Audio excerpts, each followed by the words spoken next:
Welcome to the next episode of the Shameless Freedom Podcast. And today we are continuing with our series of the top 10 religious limiting beliefs that hold you back from your sexual freedom as a woman. And today's topic is that worship was made only for the divine, meaning that as humans, that we are not supposed to worship and adorn ourselves. That worship is meant for God. Worship is meant as a holy experience, and we only do that for divine creatures. So we honor and worship God, Jesus, Mary, other saints, and holy figures because they are divine and not human, that it is wrong to worship human. And I really believe that this has been a mind fuck for so many religious and spiritual people because we have been taught that the thing that we need and desire most in our lives is something that we're not worthy of because we're human and we're not divine and we're not holy and we're not godly. And this is where I have a really big issue with what we have been taught. And I want to just give a couple of different examples here. So imagine there's a cute new little baby being born, whether it's yours, someone else's. What do? We adorn that little baby. We pinch their cheeks, we kiss their butts, we put baby powder on them, right? We do everything we can to honor, nurture, love, worship this little baby. We also buy them the cutest little clothes and bows and hats and you name it. We dress that baby up. And we do that because we want them to look cute. We are proud of them, right?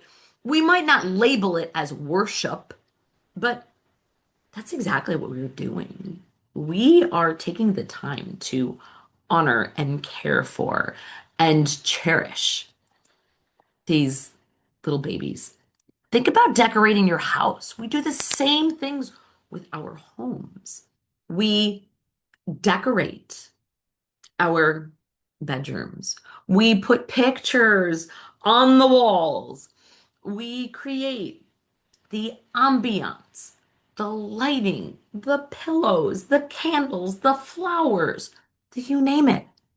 We do that to create this ambiance and this feeling of, I'll call it sensuality and adornment, right? Because could you live in a home that literally had white walls and a bed and a couch and a TV? Sure. But when you add that flair, it adds character. And this is what we do, what we can do for ourselves. But you see, one of the challenges we have is we don't necessarily take that time to adorn ourselves, to not just wear the jewelry, but to put on beads, to get our hair done, to get our nails done, to get body waxed and shaved, and you name it. We love doing this, and there's nothing wrong with it. It doesn't mean that we are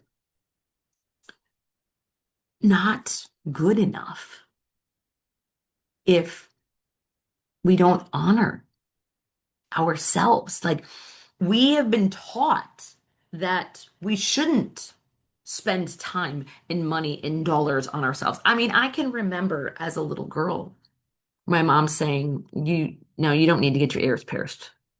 Like, that's not something we need to do." Or, "I'm not going to pay for you to get highlights. That's not what we're going to do. And I'm not going to, go out and buy expensive fancy clothes, right? You don't need that." And as a girl, I was taught you don't need these, you don't need the purses, the shoes, the clothes, the glasses, the fancy whatever, the jewelry. And the truth of the matter is, there's nothing wrong with it. Like, when you adorn yourself and you love on yourself and take care of yourself, this is what really matters. But when we are taught that doing that and spending money on ourselves, it's selfish. You should be giving your money away to other people. That's more worthy. Give your money to the church so that you can continue to adorn and praise and worship the church, as opposed to honoring your body as a sacred temple. Think about the word adoration. And my dad, very devout Catholic man, he would go to the Eucharistic adoration on a regular basis. And he would hand out these, I'll call them flyers, but little pamphlets on the power of adoration. And the intention was to actually go to the church and kneel and to honor and worship and adore Jesus for everything he did for us, to worship God for everything he's done for us. That Eucharist is what should be adored, but not ourselves. And when you are raised in a culture that honors Eucharistic adoration and focuses on that you only adorn the holy, it makes you believe that as a human, as a woman, that we are not worthy of adornment, that we are not holy, so that it is not for us, that a man should not honor and worship a woman like we honor and worship the Eucharist. Now, some of you might think I'm crazy and I'm off my rocker. And here's the truth. This is my reality. And I think this is a lot of other people's realities of what they were taught. And maybe it was never meant to be understood in that way, shape, or form. But it is what culture and society has taught us. And one of the quotes that I love dearly, I learned from one of my mentors, Layla Martin. And she said that love is the opposite of original sin. You see, we've been taught about sin, and we have been taught that we are meant to be separate from God, that sin separates us from God. But the truth of the matter is, God is love. It's all about love. Whether it is babies, dogs, God, ourself. Think of dogs for a minute. How many people love their dogs?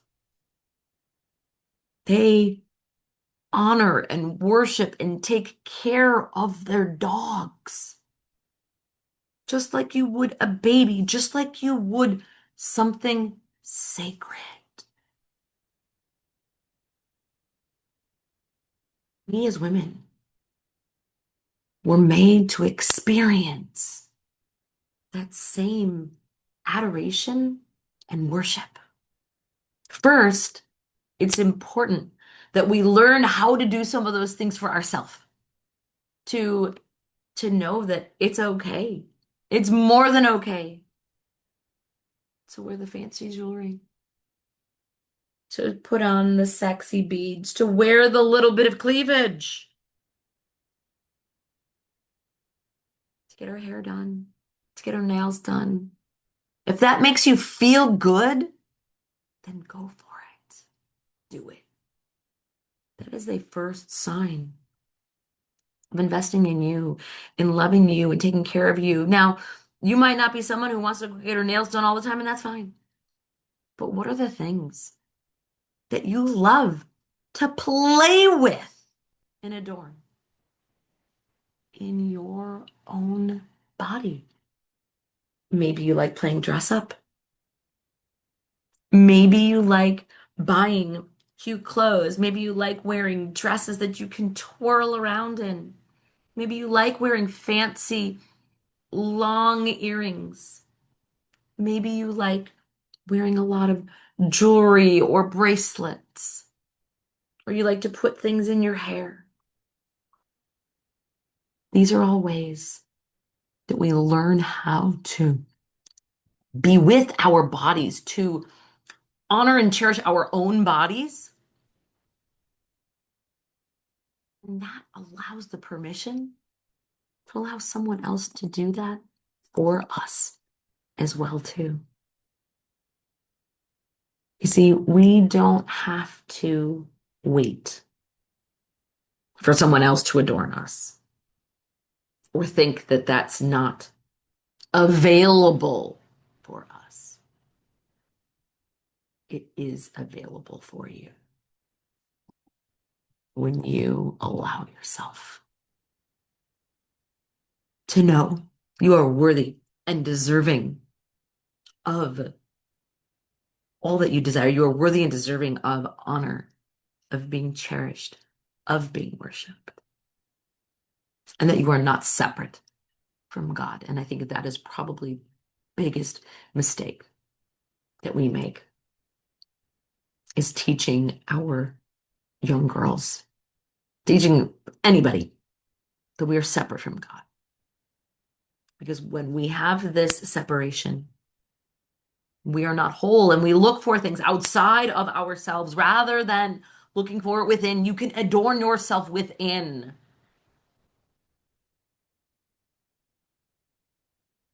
And when you can be in that place of adoration and wholeness, you claim your value.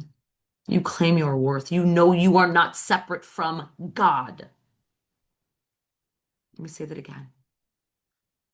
You, as a woman, are not separate from God. You are divine. You are holy. You are magnificent. You are marvelous. It is your birthright to experience pleasure, to experience adoration, to experience worship, both from yourself and from others. This ignited something in you. I invite you to continue listening for more, to reach out.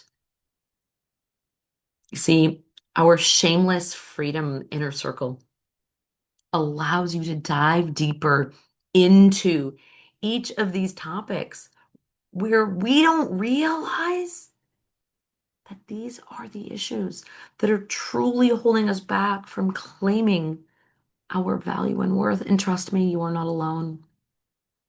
You are not the only woman that this happens to. You are not the only woman who has no clue and doesn't realize that there are these religious beliefs that you would never think about looking into